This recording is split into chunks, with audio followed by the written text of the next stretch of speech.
Hey guys, and welcome to another episode of Joe Koyo, the podcast that talks about all kinds of things related to Johnston County, North Carolina. We touch on a whole bunch of stuff.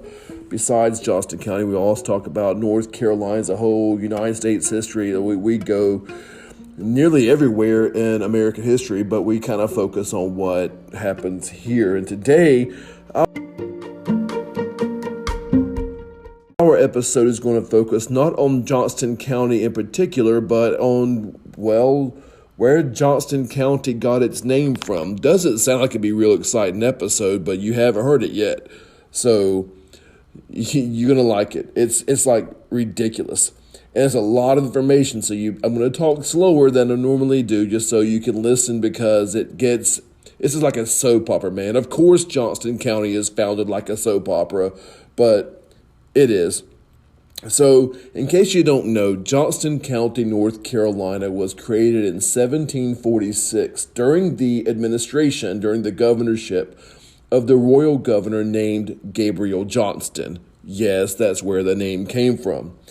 So, Gabriel Johnston was different than your average royal governor. As all royal governors, he's appointed by the king himself. But this guy, he's a bit different in the fact that he's not as well connected as other governors are to the crown, not really into politics. In fact, never held a political office before in his life. Also, in fact, he's probably named to this post in North Carolina to be the governor of North Carolina because he's not connected. In fact, just to give you a sum up, Gabriel Johnston was born in Scotland. He was a lowlander, which means he was wealthy, which means he also had lots of connections to Great Britain. He's not like the Highlanders that held out for the longest time and also were the subject of a pretty good TV show. But Gabriel Johnston was educated at St. Andrews in Scotland. He actually received a Master of Arts degree. He studied medicine and law, and Gabriel Johnston was a very good writer, according to all the things I've read. He also seemed to have very established political opinions. Don't know if you know, but the very first mention that we see of there being a Great Britain. Now, we know about Great Britain, because of, where it is, but it hasn't always been called Great Britain. There was a time when you had Scotland and you had Ireland and you had Wales, all part of the United Kingdom, but Great Britain is going to be called Great Britain whenever England effectively takes over Scotland. And as there is no Great Britain up until a certain point in time, that would mean when you do establish a Great Britain, a prime minister of said Great Britain would be the first prime minister, as opposed to being the prime minister of England.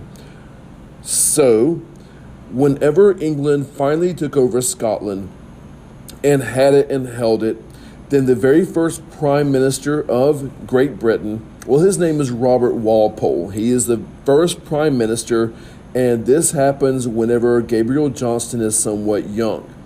Gabriel Johnston is not a fan of Robert Walpole because Robert Walpole was a big-time politician and he played politics with the best of them.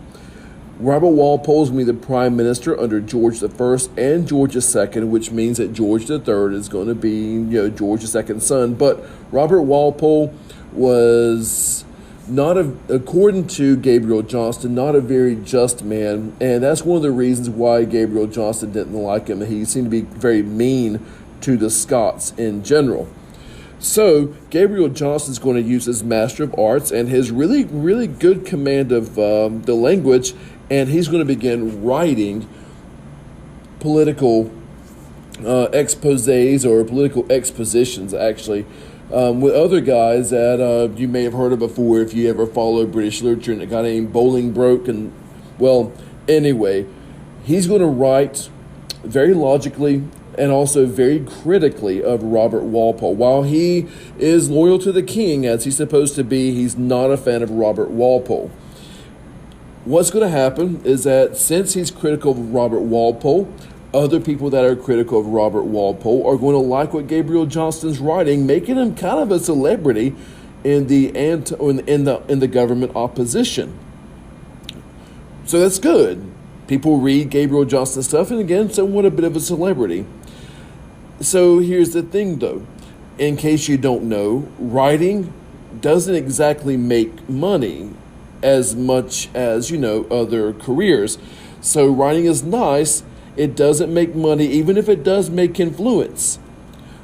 Now, he wants to continue with his writing against Robert Walpole because he does see the influence. He feels like it needs to be said. So he wants to get closer to the action. So he moves to London to be a political writer, but since he doesn't have any money, he has to live in another person's house. Now, there's a person that is going to be sympathetic to Gabriel Johnston's words and Gabriel Johnston's points of view. And this guy's name is going to be Spencer Compton, who is the Lord of Wilmington. Spencer Compton, Lord of Wilmington. Now, of course, it's not Wilmington, North Carolina. It's going to be in England. But Spencer Compton is going to be like a patron of his, kind of keeping him up, paying for him to live there. That's nice. That's nice. And it's going to afford Gabriel Johnston the ability to write and write and write. But the more you write, you're going to get more important, more influential. The more influential, well, that means that more people are going to hear about it, and he's going to attract the attention of Robert Walpole and the king himself. So, it will be not too long after moving to London that he is going to be offered, Gabriel Johnston, a job. Now, with a job comes money. That's good. He's going to be offered a job. Right now, he doesn't have a job. He's going to be offered a job. So maybe possibly in order to get rid of a troublesome upstart like Gabriel Johnston, I don't know really why, I will say that he is offered the job of governor of the colony of North Carolina. Wow, how about that? Here's an opposition writer to the government, and the government's offering him the job of, being a governor of a colony. It's like completely, doesn't even make any sense unless you look at North Carolina. North Carolina in 1734, when Johnston is offered the job, is a very troublesome colony. It is like one of the most backwards colonies that there are because there are several reasons. I'll give you that in a second. He's going to be offered the job of governor in 1734, and he's going to accept that job as governor because, honestly, again, writing doesn't pay the bills. So, Gabriel Johnston is going to move to North Carolina. He is actually going to serve the longest of any North Carolina governor, royal or otherwise, that we've ever had. Even Jim Hunt, he's going to serve for 18 years. Now, Johnston really did not have any effective political experience. North Carolina was a terrible challenge. So it's not like he's getting, a promotion. It's not like he's getting a favor. He's actually getting put out of the way. Now, why is it a bad position? Well, North Carolina is not going to be a royal colony like Virginia. In fact, North Carolina at the time is being run by a group called the Lords Proprietors. And without getting too much into detail about how that whole thing was set up, I'll give you the basics. The Lords Proprietors were 8 people who ran the colony of Carolina kind of like their own private kingdoms until 1729, before he gets there, but only 5 years before he gets there. And when he gets there, 7 of 8 of them, 5 years before he gets there, 7 of 8 of them are going to sell their claims to the king, making 7/8 of North Carolina a royal colony. But just because you change hands does not mean you change hearts.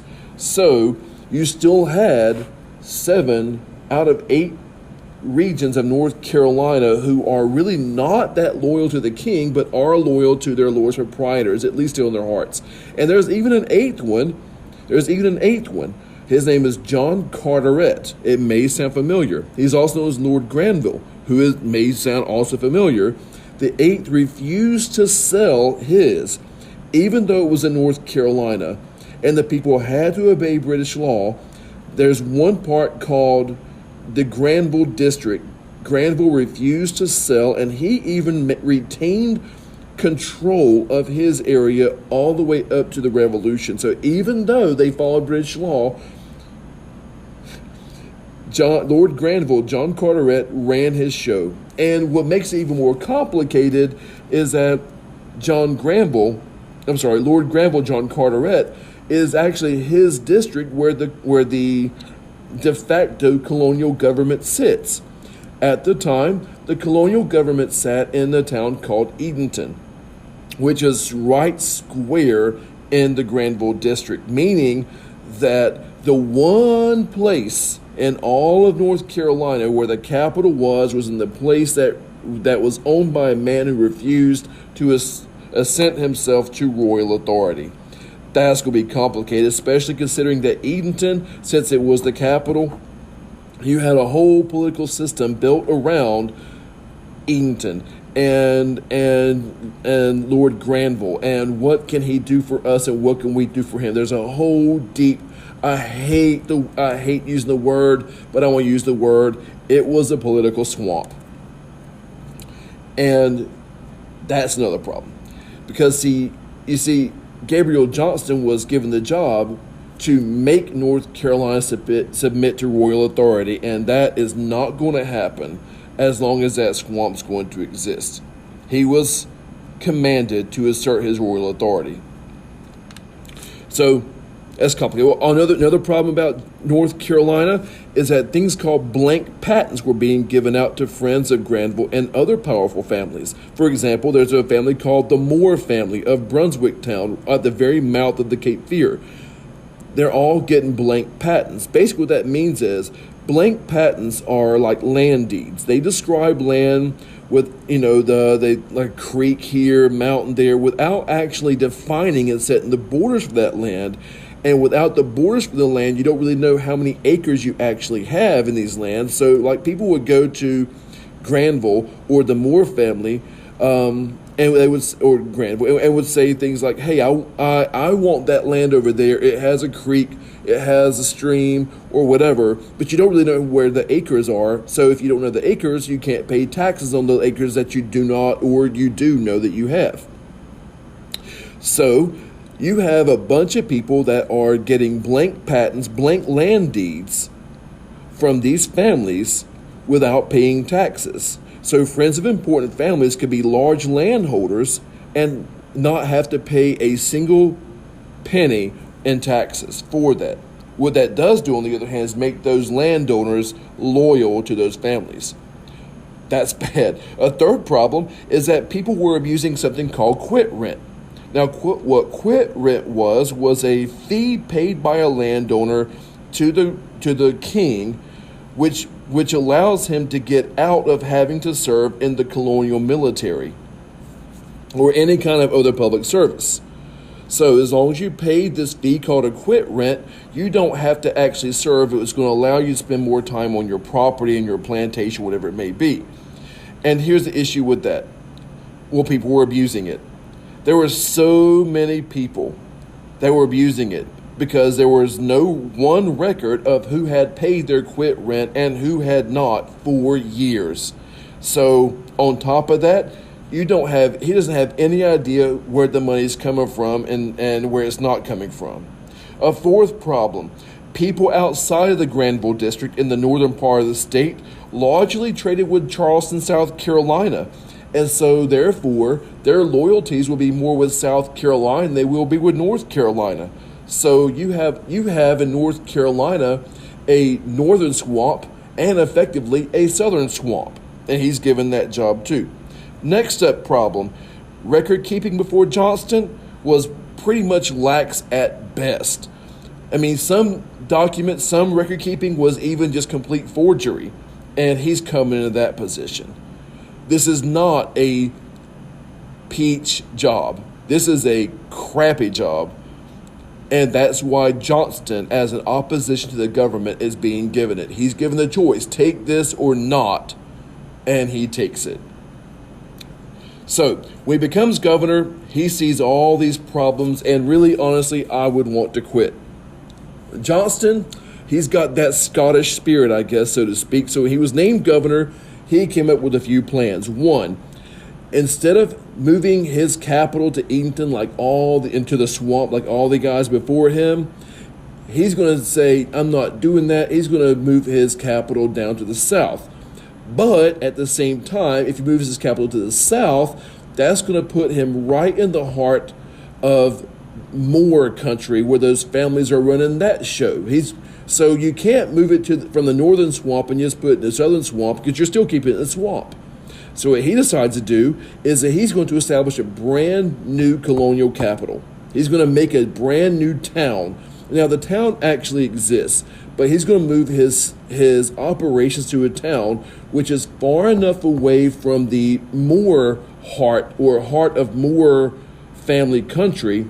Their heart is in Brunswick town, right on the mouth. He's going to take over a new town, which is literally called Newtown, or Newton at the time, and rename that town after the guy that let him stay in his house in London, Lord Wilmington. So, yes, the town of Wilmington was named by Gabriel Johnston himself. Now, that was far enough up the river from Brunswick town that's going to steal a lot of the resources away from the Moore family, a lot of influence away from the Moore family, and they will hate him for it, because now with the capital being up the river, why would you trade with the Moors when you can establish some political friendship with the governor himself? So, by doing so, he is able to establish brand new political ties away from both swamps, brand new situation. This is not a new thing. That was done in the old Roman Empire in Constantinople. It's later going to be done with Raleigh. If your options are one swamp or another, then just forget about both swamps and just make a new swamp. And this is pretty much what Gabriel Johnston does. Now, the thing about making his new swamp is that now his new swamp is going to be close enough to the southern swamp that he's going to establish enemies, but he's also going to be facing a rebellion from the northern swamp guys who have found themselves all of a sudden being completely cut out of North Carolina politics. So, now whether he means it or not, I don't have any idea of his sympathies, but I can tell you that he's going to help solve that problem by marrying the daughter of a popular former governor who was named Charles Eden. Now, when he does that, now his new wife he's going to marry, he is her fourth husband, but by making that marriage happen, he now has ties and plantations in both the north and property in the south. So anytime he hears about northern rebellion against his administration, he is able to utilize her, who she has her own political influence in the Granville district, to kind of tap it all down. I don't know if he loved her or not. It could be a marriage convenience. I don't have a clue. It wasn't there. So while he's busy doing this, he also is going to pass a bill through the General Assembly. He's going to work some political angles.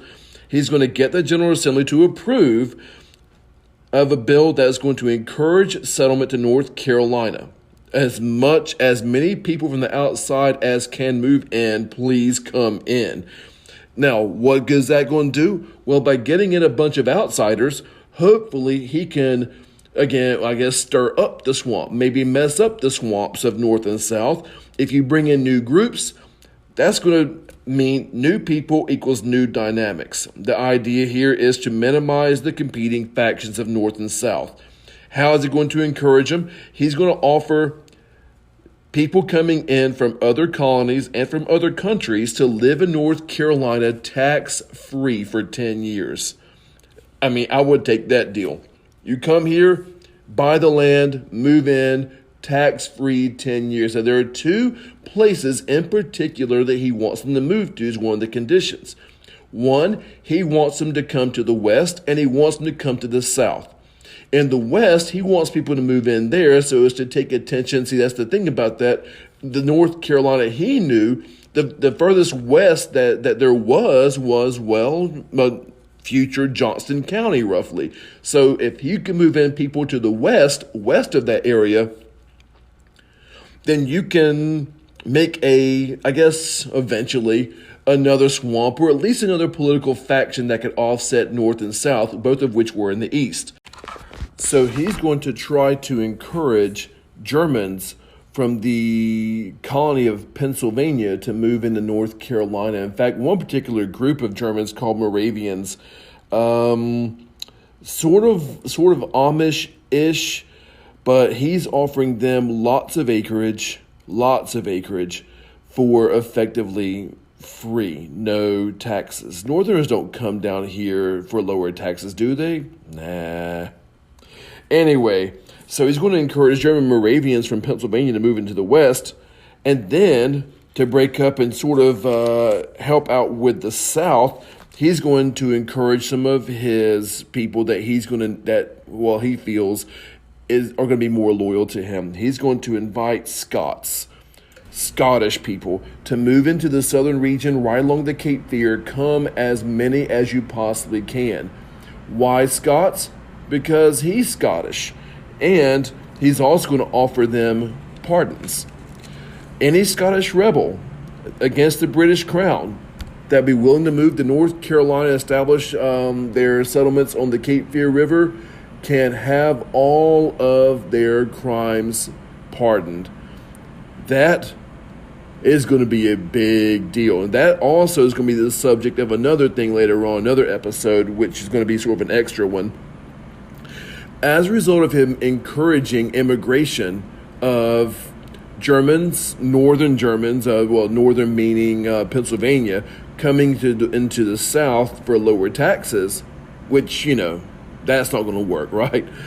And encouraging Scots that will be loyal to him into the southern portion of North Carolina, that's going to lead to the population tripling during his administration. The population is going to increase 3 times. And that means he's got 2 groups, very populist groups, that will owe their loyalty to Gabriel Johnston. Dude ain't playing. Another solution he's going to make, he's going to try to end the practice of blank patents, because he's now going to make land seekers, the ones that you used to go to the families and say, I would like to get this unnamed piece of land off of you and not have to pay taxes. He's now taking that away, making a law saying that land seekers have to come to him, have to come to his capital to file for patents. And the land has to be defined. Basically, he ends that practice completely. That would mean now that all land that is owned or claimed by anybody, taxes have got to be paid. 5th solution, he's going to establish rent rolls to see who was paying rent or not to escape service. If the rent had not been paid for years, as was the case with a lot of people, they lost their land for non-payment of taxes, which opens up more land for Scots and for your German settlers. Another solution, he's going to require all people, rich, poor, or servant, to register for the North Carolina militia with no exemptions. You can't just buy your way out like it had been done in the past with the quit rents. That, by the way, is going to be a big deal later on when we talk about something called the Regulator Conflict. This was the Militia Act of 1746, another Johnston invention.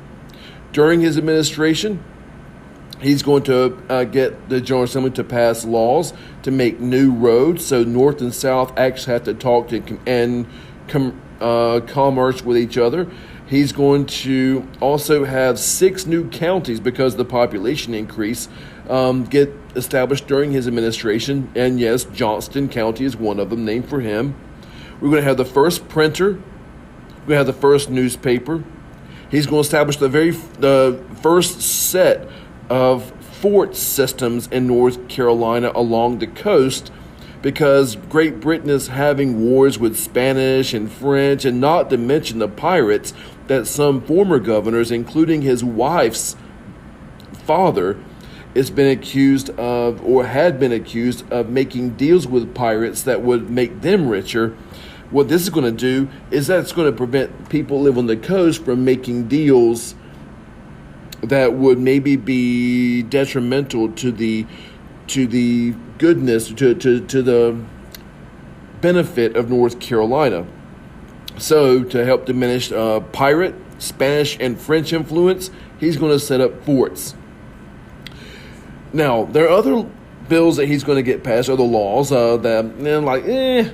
So one, he's going to require Anglican church attendance every single Sunday. You had to go, and you better have a good reason, because if not, they're going to fine you, and you better pay your fine, because if you don't, you're going to lose your land. Now, why does he care about church attendance? He really doesn't. What he does care for is getting people together in their communities so the laws can be read to them.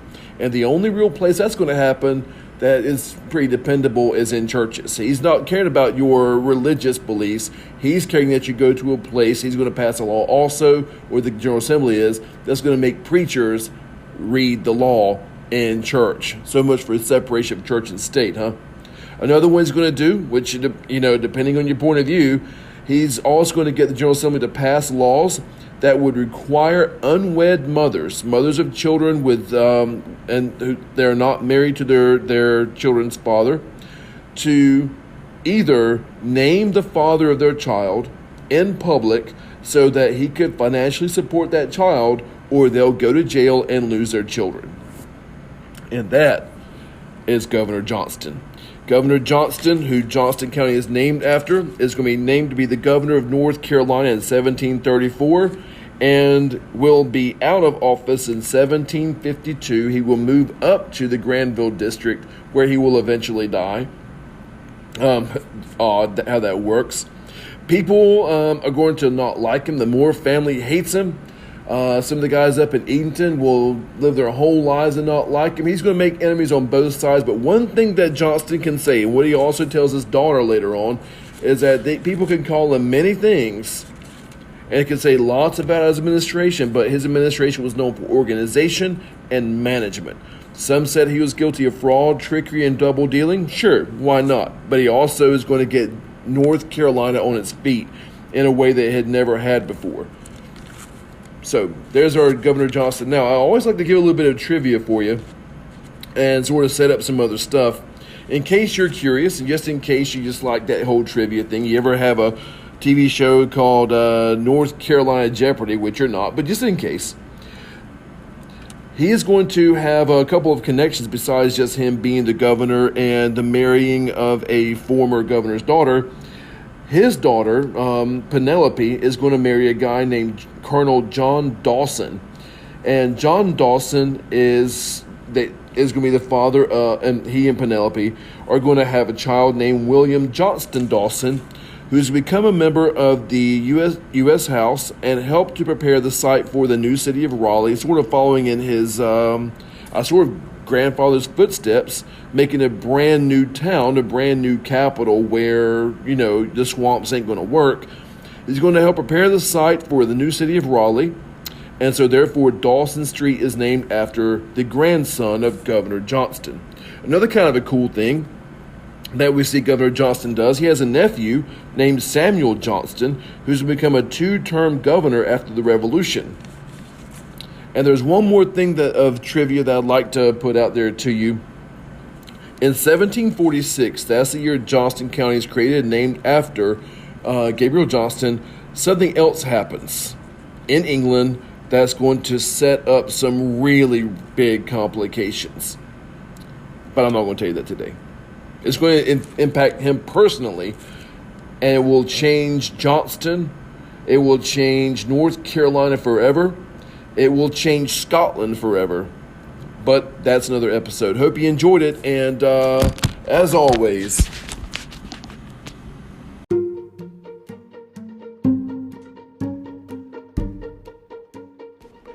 hey, and feel free anytime you wish to leave a voice message with your own stories. Any kind of, maybe I mispronounced a name. I know I do sometimes, but if you have your own stories, or if you just want to leave a voice message, record it, send it to me. Who knows? I would love to hear your own voice on this program. Thanks, y'all. Until next time, be good.